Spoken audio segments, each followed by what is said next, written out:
a transmis la demande de levée de l'immunité parlementaire bi nga xamante ni parquet bi moo ko bëgg et ce n'est que juste une question de procédure pour que loolu sotti et loolu pour mu sotti maintenant ñu ngi noonu di installer lu ñu tuddee la commission ad hoc donc bu ñu ko installé comme ni ko soxna si waxee alors ñu convoqué sëñ boobu nga xamante ni moom mooy Moustapha Diop. Alors s'il veut il vient, s'il ne veut pas il désigne un défenseur à défaut qu'il ne soit aussi ñëwul moom tamit alors dañuy dem vers une séance plénière et dans cette séance plénière la majorité dit ok ça passe et si ça passe il est livré à la justice. Maintenant reste à lui maintenant de prouver dans cette histoire amul ci lenn lu ñu ko mën a reprocher. Parce que moi j'ai un document que bu may faral di gis gars yi di ko partage ci net bi man si ce document est authentique il y a un grand problème parce que ne serait-ce que non parce que ce document là gëm naa ne est-ce que mën na nekk dëgg parce que ce document il est daté du 24 novembre 2024 par exemple mais les signatures et les qualités des personnes là citées la dame elle signe en tant qu'inspectrice dans ce document xaw ma ndax foo loolu vrai elle signe en tant qu'inspectrice du Trésor comme quoi c'est en sa qualité d'inspectrice qu'elle a traité de l'argent bu toll ci 262 millions ab aal ko Moustapha Diop dans ce document même en bas on signe elle signe en tant qu'inspectrice et l'autre signe en tant que ministre avec un cachet de ministre ba léegi man si ce document il est authentique si ce document est authentique le problème dépasse même l'aspect financier. Alors ça rentre directement dans l'usurpation de fonction parce qu'un ancien ministre qui ne peut pas se permettre d'utiliser son cachet de ministre mënul nekk depuis le 2 avril il a cessé de l'être donc à partir de ce 2 avril là jusqu'à aujourd'hui aucun document ne doit figurer une signature à travers laquelle ñu def ci cachet boo xamante ni dafay nekk moo tax ce document là je doute de son authenticité de toute façon le plus important c'est pas ça mooy tey comment une inspectrice peut se permettre d'aller jël ay fonds ci trésor génnee ko sax ba koy leble c'est-à-dire un trésor n'a pas à prêter de l'argent sëñ bi à qui que ce soit sinon on a tous des amis alors demandons à nos amis alors ñu lebal ñu def business ci trésor sinon parce que say ne serait-ce que li génnee xaalis rek c'est un délit c'est une infraction léegi nag yow bi nga ko génnee da nga koo lebal di wala da ngeen ko séddoo xawma dans tous les cas mën nañu dem vers une complicité si yow da nga ko def sachant que soxna si xam nga ne fan lay jëlee 262 millions. xaalis bi kay àgg na ci niñ ko xayma 700 et quelques millions. waaw xam nga waaw mais bor bi ko boole ak sëñ boobu lay wax. léegi le reste de ces 700 millions là bon moom elle dira plutôt au pôle où est-ce elle a mis ces 300 millions plutôt qui restent mais nous ce qui nous intéresse le plus c'est de savoir également loolu nan la demee mais aussi ñeneen ñi nga xamante ni def nañ ni mel noonu qu'ils répondent de leurs actes aussi graves d'ailleurs. du ñu mën a jàll ci point bi parce que professeur bëgg nañ nga jàngatal ñu fan la ñu àgg ci malgouvernance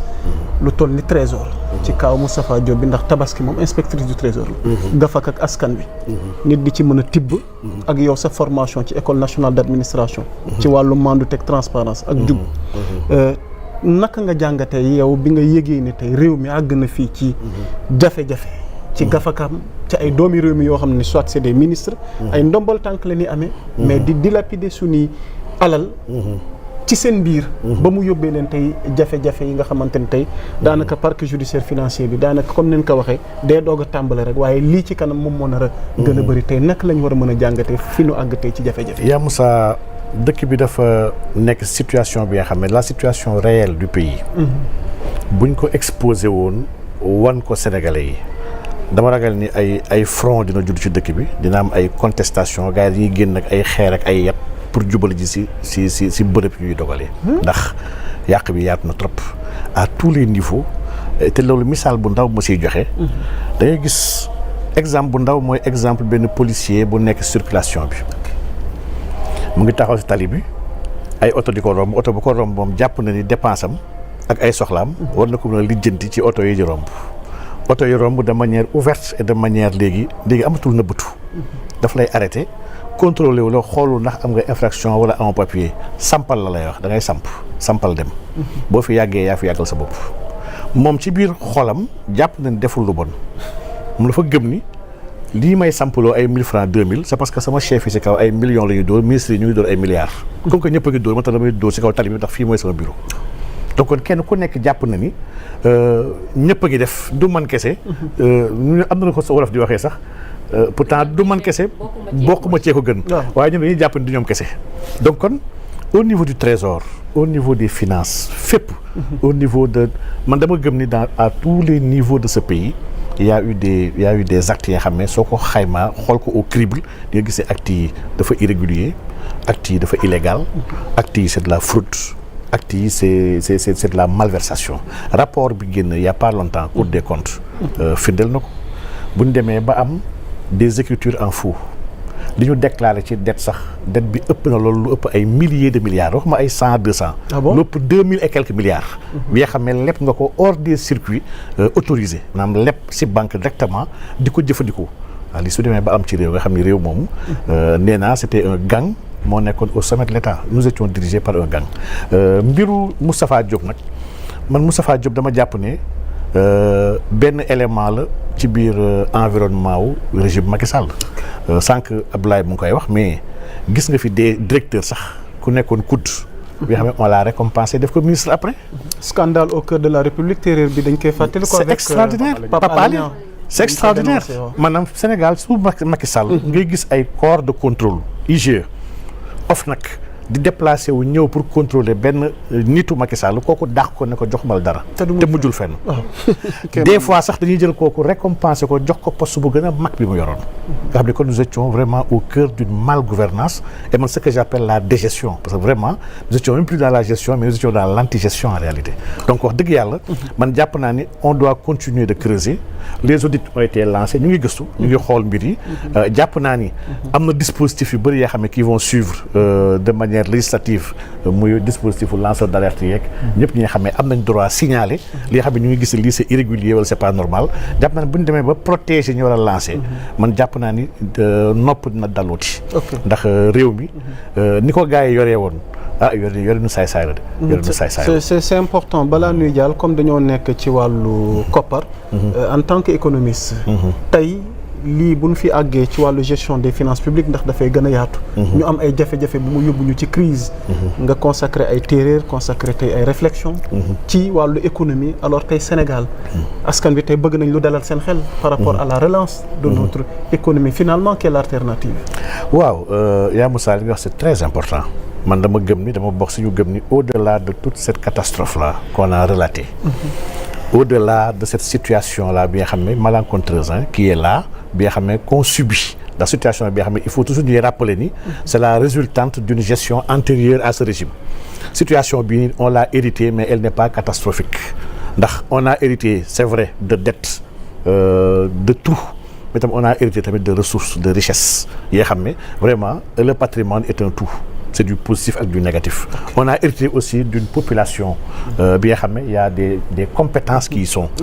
on a hérité de perspectives ak d'opportunités yu bees économiques yi nga xam ne Sénégal daf koy commencer doog a jëriñoo jamono ji donc kon il y a pas de quoi fouetter un chat jàpp naa ne fi ñu jëm il faut mettre les bonnes politiques il faut travailler pour mën a régler les problèmes du Sénégal et des Sénégalais et loolu yaa Moussa man jàpp naa ni la base maa ngi koy wax léegi ba may ñëw léegi ak sama xeet yi ma àndaloon. que la base mooy nga xam sa population. on ne peut pas penser économie décider pour une économie planifier des programmes économiques sans comprendre ni xam exactement pour ñan la c'est comme nga yor sa kër war a joxe dépense. dépense da nga war a xam ñaata ñoo fi nar a añee ak reeree pour nga xam ñaata nga war a joxe kuy war a joxe dépense pour ñaar nit bokkut ak kër gi nga xam ne 10 personnes ñoo fa yeewu bu dee ñett nit ñoo fa war a ndékkee wala 50 personnes. mais sa dépense yemul. donc kon xam la population mooy première chose bi nga war a def dans une économie booy da nga bëgg a nekk dans une gestion. et malheureusement dans les pays africains en général le Sénégal en particulier mais la population sax xamuñu ko. tey sam benn xarit mu may nettali jarbaatam bu war a def examen ren bi amul këyit dafa ñoo jël këyitam état civil am jaay ko mais jaayum këyit bi lu extraordinaire la te loolu aujourd'hui ñun xamuñu sax suñu population ñan ak ñan la parce que ñu ngi jël këyitu askan sax di ko jaay aujourd'hui il nous faut réformer ça et suñu delloo si texte yi sama benn jigéen bu baax lisaan madame Fall maa ngi koy nuyu mu ne mais texte yi kese bu ñu ko appliqué woon jaay këyit du mën a am ndax mairie bi c'est un centre secondaire d'état civil. mairie bi joxuñu ko mission mu yor kayit yi ñu koy war a yor ce sont les greffes des tribunaux ñoo war a yor kayit yi. kuy déclarer tribunal nga war a dem. mais dañoo dem tàmm ñàkk nekk suñu ay textes tàmm caaxaan ba mairie yi mujjee ko approprié wu ba ñëpp gëm ni mairie mooy gérer état civil et c'est pas le cas.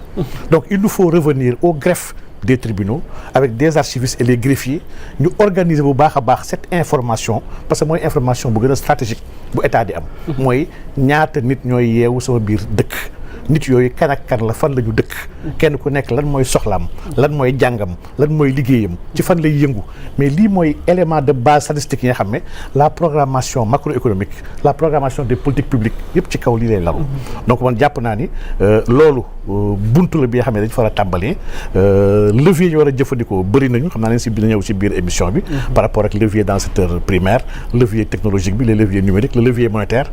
il y a beaucoup de choses à faire et suñ ko harmoniser mettre ko en cohérence mun ñu ñàkk am résultat. C'est important yooyu yëpp dinañ ci ñëw mbokk yi di leen fàttali on est avec notre grand invité le professeur Cheikh Oumar Diagne Maba alors soxna Lalla ñu jàll ak yow ci yeneen tomb waxtaan wi ci actualité bi. dañuy avancer un peu par rapport ak li nga xamante ne moom mooy évolution bi am ci actualité bi parce que sànq waxoon naa ne desene nañu assemblée nationale. parce que ku ne dégg na coowal loi amnistie ñu gis ci des réactions un peu partout. comme le cas de Thierno Alassane Sall ba ci Oumar Youm ancien ministre tey def na benn bataaxal pour apporter ci li nga xamante ne moom mooy partition par rapport ak projet de loi bi nga xamante ne honorable député Amadou Ba déposé na ko au niveau de l'Assemblée nationale ñuy xaarandi requête boobu naka lañ ciy demee mais tey duñu wax loi amnistie te professeur yaakaar naa moom il est mieux placé pour wax ci parce que tey nekkoon prisonnier par politique par rapport ak régime bi fi nekkoon waaye aussi mu am lu bëri loo xam ni xew na fi de 2021 en 2024 donc loolu mu nekk loo xam ne c'est une demande nationale mais aussi une promesse électorale ci législative yi nga xamante ne moom la ñu jóge woon Pastef waxoon ne dinañu ko abroger une fois accès au pouvoir. Par rapport ak abrogation bi. Il y a tout un débat là-dessus. Alors honorable député Amadou Ba parle de loi d'interprétation. maanaam abrogation loi d'amnistie. Alors l'opposition à travers ñoom Thierno Alassane donc d'accord nu ci ñoom